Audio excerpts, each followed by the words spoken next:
There's a land that is fairer than day, and by faith we can see it afar, for the Father waits over the way to prepare us a dwelling place there, in the sweet by and by we shall meet on that beautiful shore, in the sweet by and by we shall meet on that beautiful shore. We shall sing on that beautiful shore the melodious songs of the blessed, and our spirit shall sorrow no more. Not a sign for the blessing of rest, in the sweet by and by we shall meet on that beautiful shore, in the sweet by and by we shall meet on that beautiful shore. To our bountiful Father above, we will offer the tribute of praise for the glorious gift of His love and the blessings that follow our days, in the sweet by and by we shall meet on that beautiful shore, in the sweet by and by we shall meet on the beautiful shore. Amen. Thank you. Thank you very much. And now, Mr. Pedro Filogin will read a biography and life sketch of Brother Lucien. Thank you.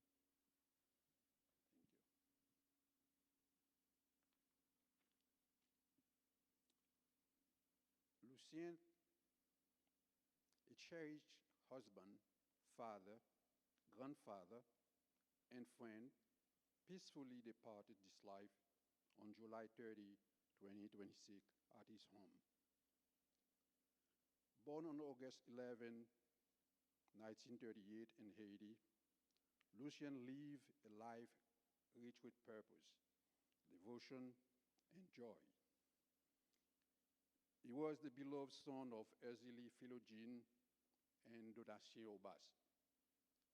He was predeceased by his parents and his brother Philippe Dupuis Obas, but he survived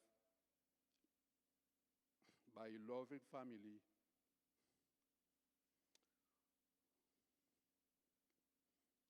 who will forever hold his memory close. His devoted wife of 47 years, Jeanette, shared a life filled with love and laughter with him since their marriage in 1979 in New York City. Lucien's legacy also flourished in the heart of his children, Eugene, Marie, Wendy, Jacques, Jeanine, Tiara, and Tiara. His sisters Maud, and his treasured grandchildren, nieces, nephews, cousins like me, and close friends. Lucien was a man of deep faith, an active member of the Mount Sinai French Seventh-day Adventist Church in Brooklyn, New York, before relocating to San Antonio, where he continued his spiritual journey with the Scenic Hills Seventh-day Adventist Church community. His faith was a cornerstone of his life, guiding him and inspiring those around him. A man of many talents and interests, Lucien found joy in music and was known for his skill with the guitar. His love for dance and travel was also well known, particularly his fondness for cruises, where the boundless horizon matched his adventurous spirit. Soccer was also another passion, both on the field and as a spectator, where he cheered with great enthusiasm.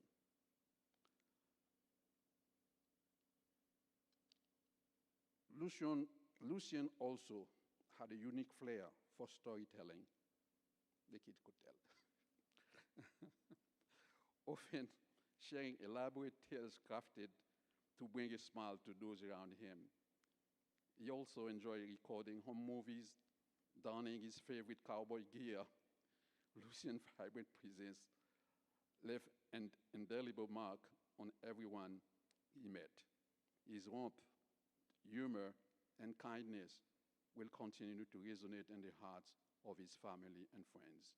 His life was a testament to the joy of living, the strength of family, and the enduring power of love. Thank you.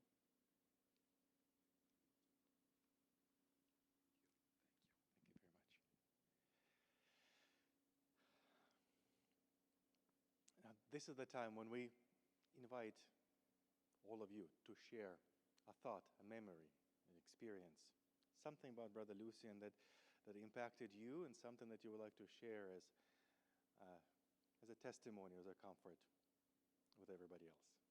So if you want to share something, lift your hand. I'll come down to you, so you don't have to come up here. It's always less difficult. And please share. Yes, ma'am.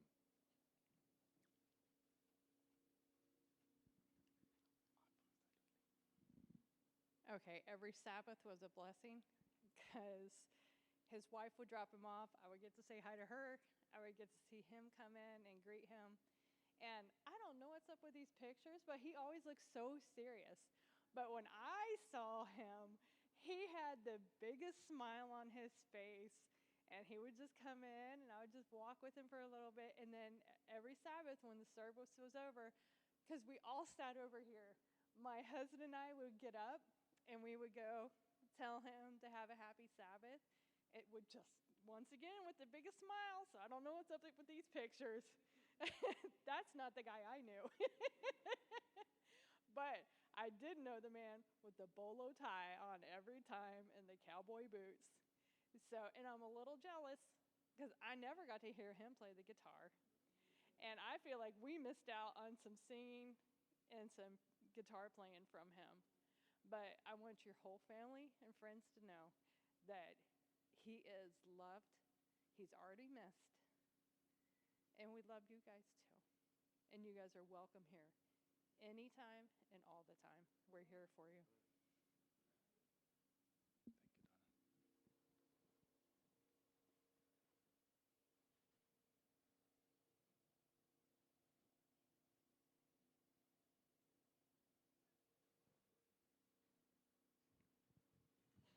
Yes, yeah, he used to always sit over there, and I knew Lucius through Stephanie and Winston. That's how I met him. But I would always go over there, and he'd say, "Where's Stephanie? Where's Stephanie? She not here today. Where our friend at? She not here today." I'm like, "Lucius, she not here today, Lucius, but I'm here. We're gonna be all right." He was such a good guy. He always smiled, made me laugh. He had a good heart. You know, sometimes I couldn't always understand what he said, but it reminds me of when people spoke in tongues and you could still feel the spirit. He is so kind. He has so much love in him. So as Donna said, he will be missed, and we love you too. We can feel all his love. He must have given it to you. So we thank you for letting us, sending him here. He came here and gave us all such love and spirit. So we thank you. He will be missed. Thank you. Here's Stephanie. Okay. I think it's time to laugh. Yes, let's laugh. So I'm Stephanie, yes. The first day, Brother Lucien walked into this church, I was the first one he met. So that's why he will always ask about me. And we became really good friends. And he'll call me like every 2 weeks. And if he doesn't call, his wife is going to call him and say, "Did you call sister?" So we'll always, and we'll miss him. That's what I can say. I would miss him calling, say, "Sister, everything good?" I say, "Brother, everything good." So that's what I say to him. Everything good. We'll see you soon.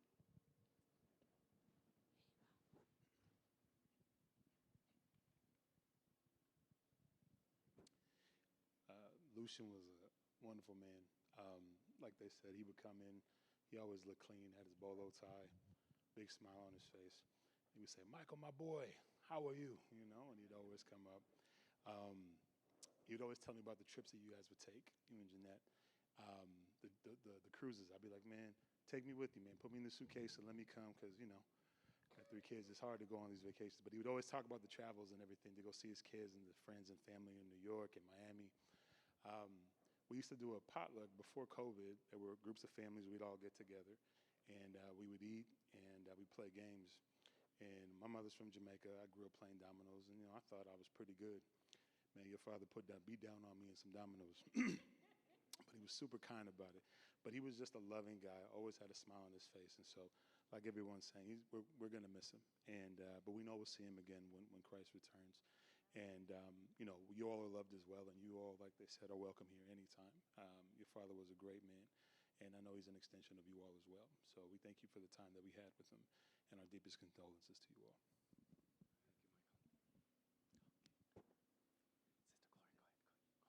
You got it, Michael, ready? Go ahead.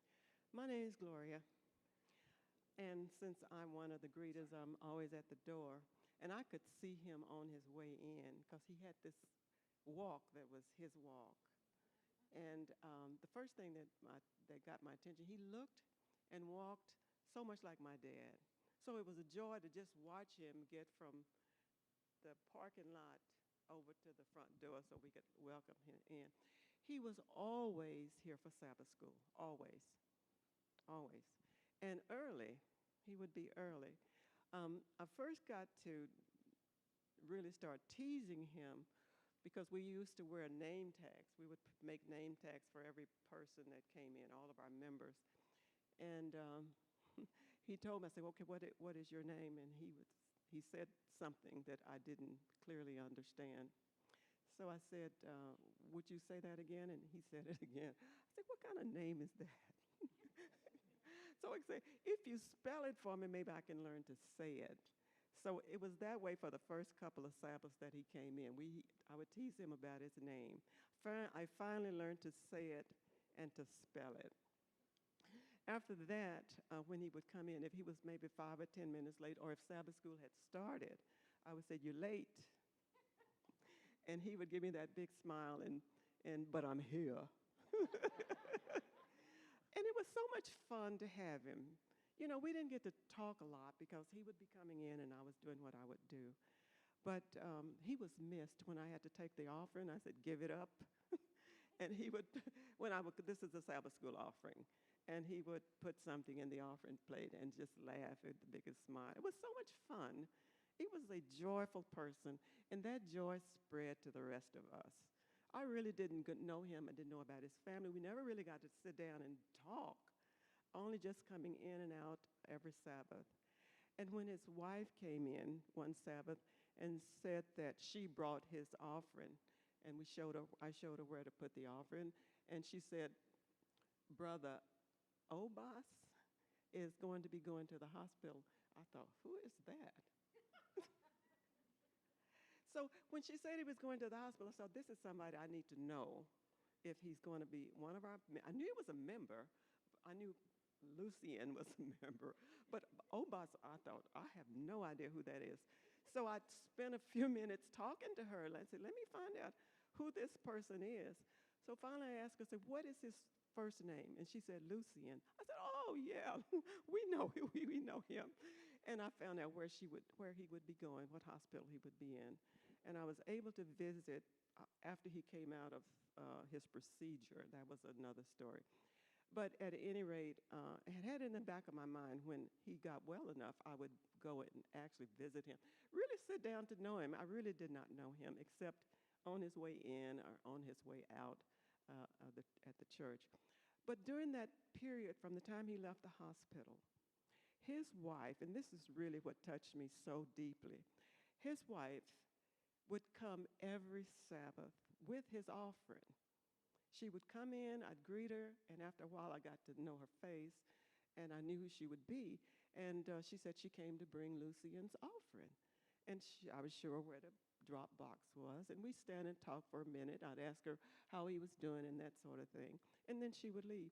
The next Sabbath, she was back with the same thing. And then the next after that, she was back again with an offering. And I thought, I need to visit them. Anybody that's this dedicated to bring in an offering, usually they'll put it in the mail or they'll keep it at home until the next time they can come to church.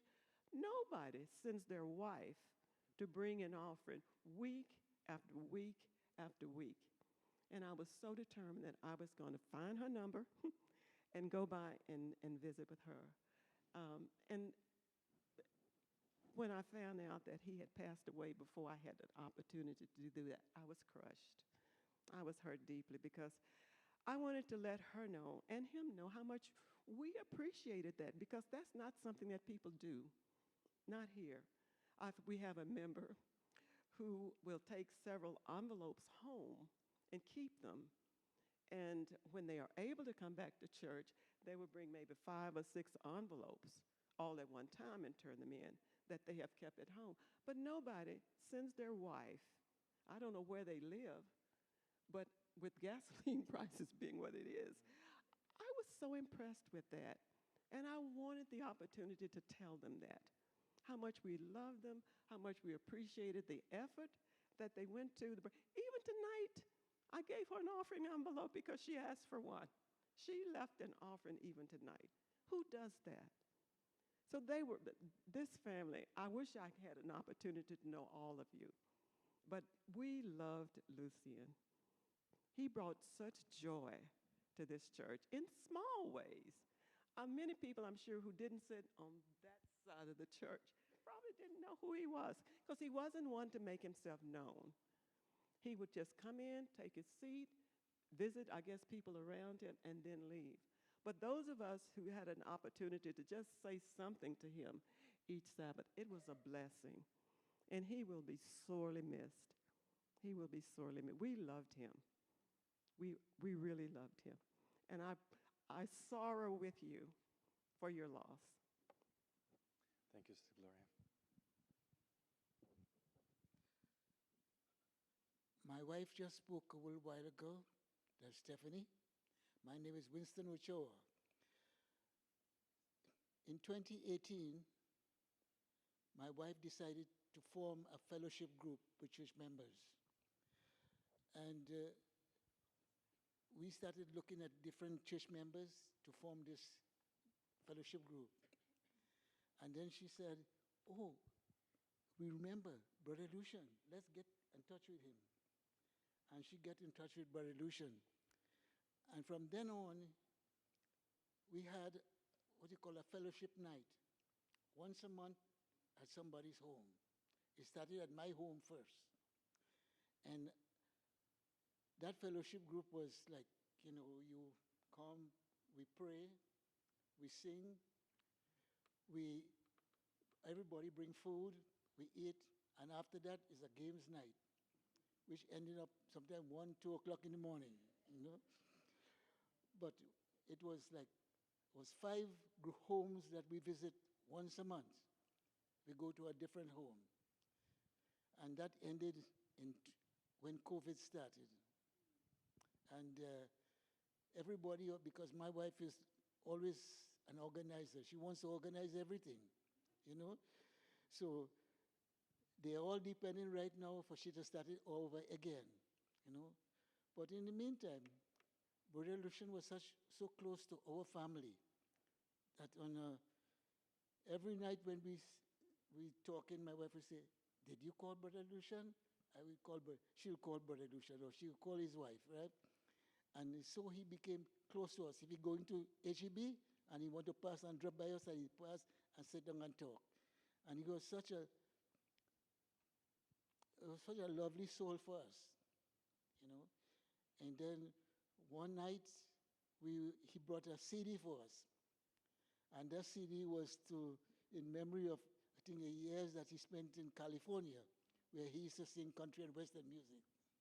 Yeah. And we had that CD that we played every time we get together with him and somebody, we play that CD, you know. But right now, I hide the CD so far, I can't find it. You know. But he was a guy that he'll always call and find out, how are you doing? Or we will call and say, how are you doing? And when he comes to church, he will always come and look for us, you know. And we always decided that we're going to start the games night again, and we talk to Brother Lucien and see. But then afterwards, you know, things didn't go well, you know. So I will say to his wife, she's such a nice lady that we visited their home when he was not well, and then when he came back, we visited again. So we were very worried, what is happening to him? So when we saw his wife talking to the pastor, we were like, oh no, something is wrong here, you know? And then my wife, before she breaks down, we say, okay, we'll talk to him later on. We'll talk to your wife later on. But he was such a happy person. He always had a nice story to tell, you know? And that story sometimes ended up half an hour to an hour, you know? But it's always a nice story. But again, I will miss him very much because he was so close to our family. And he not living too far from us, only about 10 minutes drive. So it was like easy for us to go over there, or he passed and by us if he going to HEB. You know, we always meet him in HEB. Okay, so again, my memories, all my memories to the family. Thank you. Hello. So, pardon if I called Brother Lucien grandpa once or twice, because he's not my biological grandpa. We are not biologically related, but he was like a grandfather to me. Both of my grandfathers are either on the other side of the country or no longer with us. So he would always sit in the same little area, all the way over on that side of the church, not too close to the back, not too close to the front, and he always sit over there. And we usually weren't over there, my family and I, so we would probably be somewhere over here. And then immediately we get up. Even my cousins that used to live with us knew him, and we all get up and go like, oh, let's go say hello to Grandpa. Let's go say hello to Grandpa. Let's go talk to Grandpa. And the thing is, I'm Haitian, and I don't know that many other Haitian people in San Antonio. Not that many, but I don't know that many other Haitian people in San Antonio. So to meet him was it was lovely for me and my family, and we were all fairly close to him.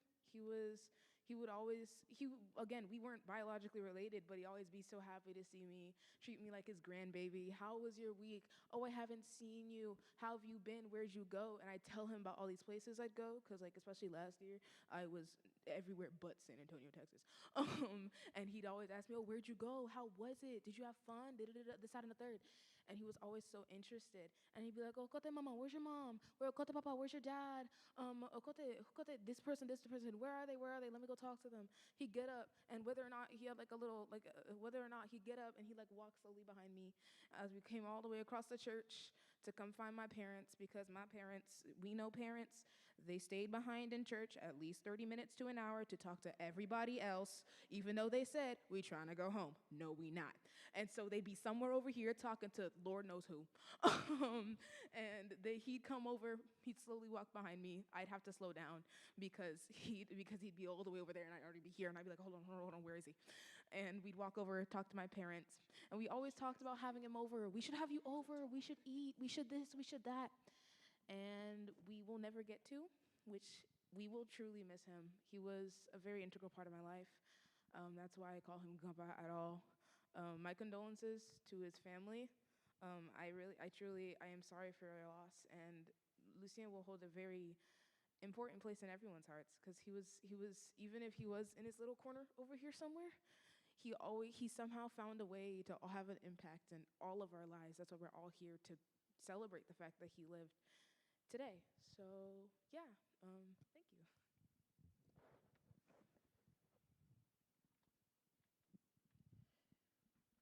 Before I said anything, I'm going to sing a song in French, of course, but the song is In That Heavenly Home Where I Shall Soon Be, Nothing Will Ever Disturb the Everlasting Joy of God's Children. But it's going to be in French. Je connais un pays par-delà le ciel bleu où tous les bienheureux seront auprès de Dieu dans le repos parfait. Le séjour ravissant, la plus des cuillères, de douleur, de tourment, dans la maison là-haut, où nous serons bientôt. Rien ne troublera plus le bonheur des élus dans la maison là-haut où je serai bientôt. Rien ne troublera plus le bonheur des élus. My name is Mary Tony, and this was my daughter. Just to let you know, I'm jealous. You learned something new today. Jealous of somebody in a casket? Yes, I'm jealous. The way he passed is the way everybody would want to go to heaven. As a healthcare professional, I can tell you, people used to beg to have their family pass. Why? Because they suffer too much. I used to call him Dada Lucien, and my kids call him Grandpa. We eat goat together. We eat fried plantains together. We eat pickles together. And we play dominoes together. And I told him I was going to pick him up because every time church is over, he's like, I have to go bring the car to my wife because we have one car right now. And then he's like, but when I come back from my cruise at the end of this month, get my goat ready.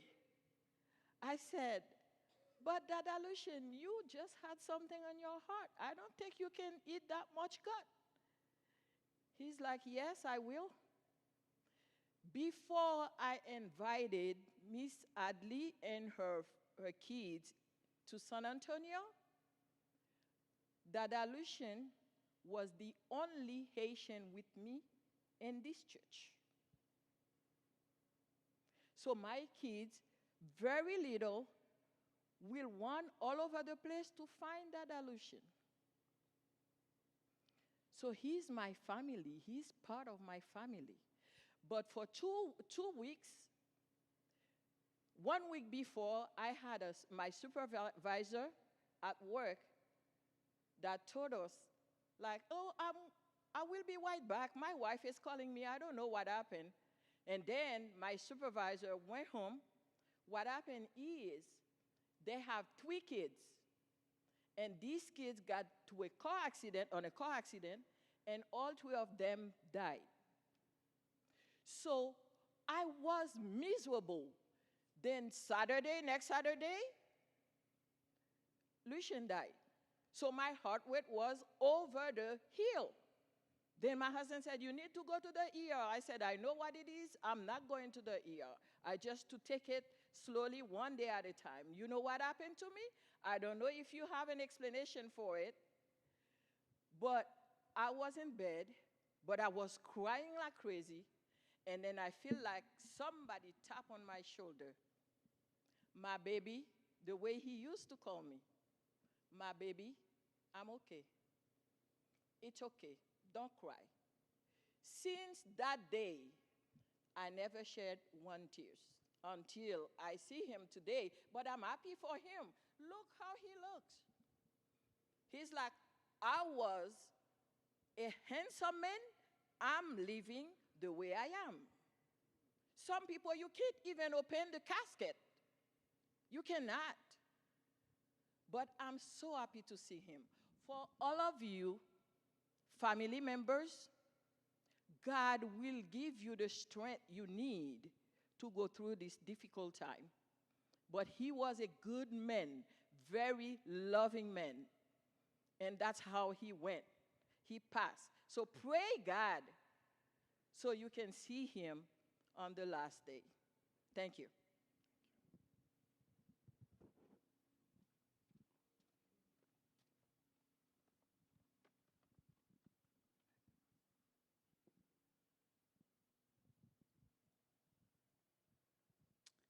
I'm his granddaughter, Erica, and I actually got to see him the day before he passed. I would go over to the house every Wednesday to do Bible study with my grandma, and he would always just go in the back, and he would just watch his soccer. He would ask me to bring him a cheese pizza almost all the time, and she would tell him, no, he can't have all that pizza. And I didn't bring pizza because I'm 26 and I work with kids, so I don't make a lot of money.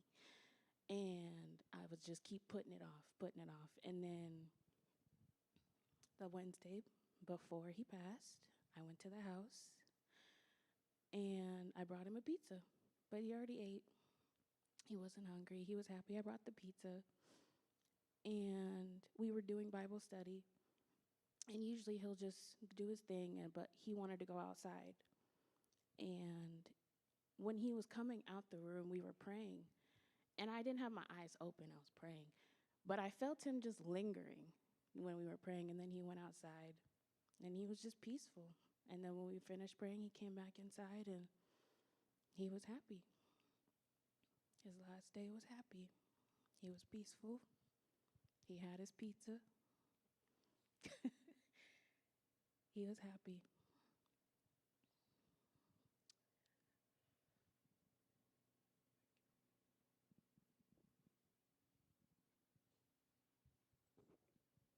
Hello, everyone. I'm his daughter, Tiana. I'm one of his youngest.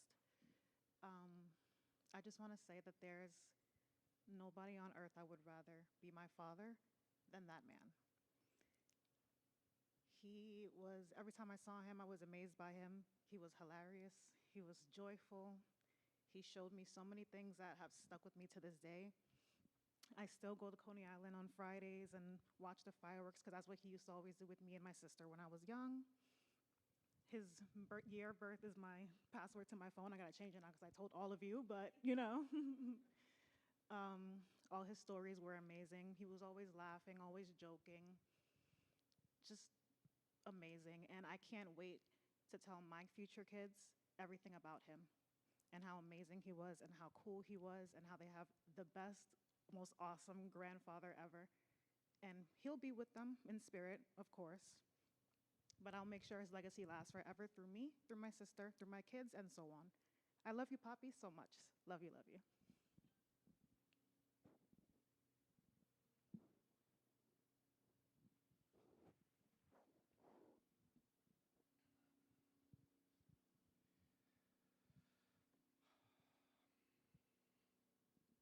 As Pastor Jaffier before me, I would like also to welcome all of you to the Scenic Hills Seventh Church and to thank you for giving us opportunity to share this time with you, to share our memories, to share your grief. I know some of you have traveled a long way, and I'm grateful for traveling mercies and pray that God would continue, both not just holding you in his hands physically, but help your heart, help your spirit. Because I know next year is going to be a tough year, because it's going to be a year of first of everything. First Christmas, first birthday, first this, first that, without him. And those memories will be bringing back grief and will be bringing that pain. But that's the process of healing as well. And the memories that you have shared, continue sharing them with each other. Continue talking about those stories, those events, because that's the part of healing. Brother Lucien moved here in 2017, so I was here already when I met him. And yes, I thought I have an accent, but he had an accent as well. And in the beginning, I struggled so much to try to understand him. Because, he's so expressive and he is so personal when he's talking to you.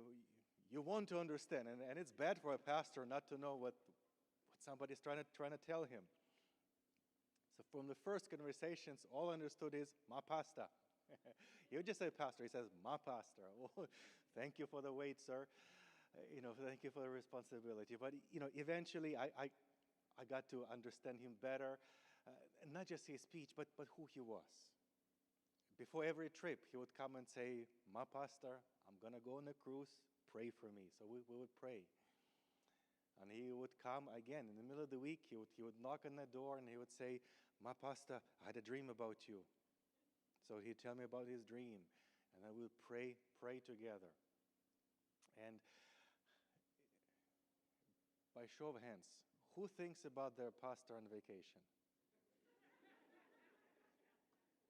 Brother Lucien did. He would bring me a T-shirt. A rare T-shirt, not from every trip, but and that's the kind of man, who thinks about his pastor even on vacation. And that's the beauty of who he was, of the time we spent together, the time we prayed together. I prayed for him, he prayed for me, and I knew that he cared. So today, as a message of comfort for all of you and myself, I want to share with you a story that you know, but a story that we need to be reminded of. It's a story of Jesus with his friend in John chapter 11. Now, a man named Lazarus was sick. He was from Bethany, the village of Mary and her sister Martha. This Mary, whose brother Lazarus was now lay sick, was the same one who poured perfume on the Lord and wiped his feet with her hair. So the sisters sent word to Jesus, "Lord, the one you love is sick." When he heard this, Jesus said, "This sickness will not end in death. No, it is for God's glory, so that God's Son may be glorified through it." Now Jesus loved Martha and her sister and Lazarus. So when he heard that Lazarus was sick, he stayed where he was 2 more days. And then he said to his disciples, "Let us go back to Judea." "But Rabbi," they said, "a short while ago the Jews were there to stone you, and yet you are going back?" Jesus answered, "Are there not 12 hours of daylight? Anyone who walks in the daytime will not stumble, for they see this world's light. It is when a person walks at night that they stumble, so they have no light." After he said this, he went on to tell them, "Our friend Lazarus has fallen asleep, but I'm going there to wake him up." His disciples replied, "Lord, if he's asleep, he'll get better." Jesus was speaking of his death, but his disciples thought he meant natural sleep. So then he told them plainly, "Lazarus is dead, and for your sake I'm glad I was not there, so that you may believe. But let us go to him." On his arrival, Jesus found that Lazarus had already been in the tomb for 4 days. Now, Bethany was less than 2 miles from Jerusalem, And many Jews had come to Martha and Mary to comfort them in the loss of their brother. When Martha heard that Jesus was coming, she went out to meet him, but Mary stayed at home. Lord, Martha said to Jesus, if you had been here, my brother would not have died. And I know that even now God will give you what you ask. Jesus said to her, your brother will rise again. Martha answered, I know he will rise again in the resurrection at the last day. And Jesus said to her, I am the resurrection and the life. The one who believes in me will live, even though he may die. And whoever lives by believing in me will never die. Do you believe this? Yes, Lord, she replied. I believe that you are the Messiah, the Son of God, who is to come into the world. After she had said this, she went back and called her sister Mary aside. The teacher is here, she said, and is asking for you. When Mary heard this, she got up quickly and went to him. Now Jesus had not yet entered the village, but was still a place where Martha had met him. When the Jews who had been with Mary in the house comforting her noticed how quickly she got up and went out, they followed her, supposing that she was going to the tomb to mourn there. When Mary reached the place where Jesus was and saw him, she fell at his feet and said, Lord, if you had been here, my brother would have not died. When Jesus saw her weeping, and the Jews who had come along with her also weeping, he was deeply moved in the spirit and troubled. Where have you laid him? He said. Come and see, they replied. And Jesus wept. Then the Jews said, see how he loved him? But some of them said, could not he who opened the eyes of the blind man have kept this man from dying? Jesus once more was deeply moved. He came to the tomb. It was a cave with a stone laid across the entrance. Take away the stone, he said.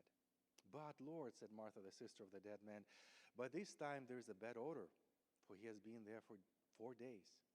Then Jesus said, did I not tell you that if you believe, you will see the glory of God? So they took the stone away. And then Jesus looked up and said, Father, I thank you that you have heard me. I knew that you always hear me, but I said this for the benefit of the people standing here, that they may believe that you sent me. When he had said this, Jesus called with a loud voice, Lazarus, come out. The dead man came out. His hands and feet were wrapped with strips of linen and a cloth around his face. And Jesus said, take off the cloth and let him go. So today, I want to share with you just a few brief principles. They are, Jesus cares for his friends. Jesus understands our questions. Jesus is the resurrection and the life. But Jesus also mourns with us. And the final one is that Jesus calls you and I to believe in him. So he begins by saying that this was the man that Jesus loved. But just because you are a friend of Jesus and loved by Jesus, it doesn't mean that you will live a life void of conflict, sorrow, suffering, or even death. They're not mutually exclusive. We live in a world that is ravaged by sin, by weakness. And those who love Jesus are attacked even more than those who do not. So we can know for sure, because of who Lucien was, how he lived, how he interacted with others. He knew the Lord, and the Lord lived through him. Because only the Lord can give that kind of love, passion, humility, and joy in somebody else's life. Jesus understands our questions. When we lose somebody, questions is all we have. Why? Why now? How come? Where were you? Why didn't I have a chance to do something? And we find that when Mary and Martha came, they were troubled. Yes, they knew Jesus and they saw what was capable, but they also had questions. Why weren't you here? It is natural to feel regret. There are things we wish we said or done or didn't say or didn't do. And Jesus is okay with us coming to him and honestly telling him what we feel. Never try to manufacture a feeling. And with our children, when they're hurting, we want them to come and to share with them, because that's when we can comfort them. Our Heavenly Father is the same way. He will take any kind of emotional response to question, because now he can come step into our life and to tell us, I'm here, and to tell us, I am the resurrection and the life. See, like Martha and Mary, we live in a world where time is our reality. We're captured by it. And because of it, we measure time by events. What's going to happen now? What happened yesterday? What may happen tomorrow? What do we want or don't want to happen? Right? Because every event in our life is a snapshot. Every memory is a snapshot of something that happened. But God, who is not bound to time, measures things differently. He saw us before we were born, and He knows what our future is. See, God is outside of time, so for Him, we're always in present. And to the one who created us to be in eternity, when we are not part of that eternity, even now is a moment of sorrow. So that is why He is not saying, Martha, Mary, I will or I'm able to resurrect. He says, no, I am the resurrection. Because if you meet me now, if you choose me now, resurrection is just a piece of cake. My phone is asleep, I can wake it up. When our frail bodies are broken, He can raise us up. The only difference between us and the phone is that the phone cannot make a choice, right? But God gives us opportunity to say, I want you to be part of my life. I want you to do something in my life or not. And He will not force us. He will not falsify our decision on our behalf. So that is why knowing Him now guarantees eternity and all the events that come with it. And not choosing Him breaks His heart. Because already here and now He knows what is missing for eternity. I am the resurrection and the life. So, the last one, as I said, the message is for you and I. We know who Brother Lucien was, and we believe he was a godly man. And we know that God takes care of His friends. Remember, there was a time when there was a man by the name Enoch who walked on earth, and then he disappeared. And nobody said, oh, Enoch must have been attacked by wild animals, so Enoch went to live with somebody else. Because they knew that he was a godly person. What did they say? God must have taken him. And God did. Enoch is one of the two people who didn't taste death, but they're an example to those of us that even when you die, don't worry. You will not taste death if you know me. So you and I, brothers and sisters, are here not just to grieve for a wonderful man and not just to support each other, but to be faced with opportunity to meet the one, to choose the one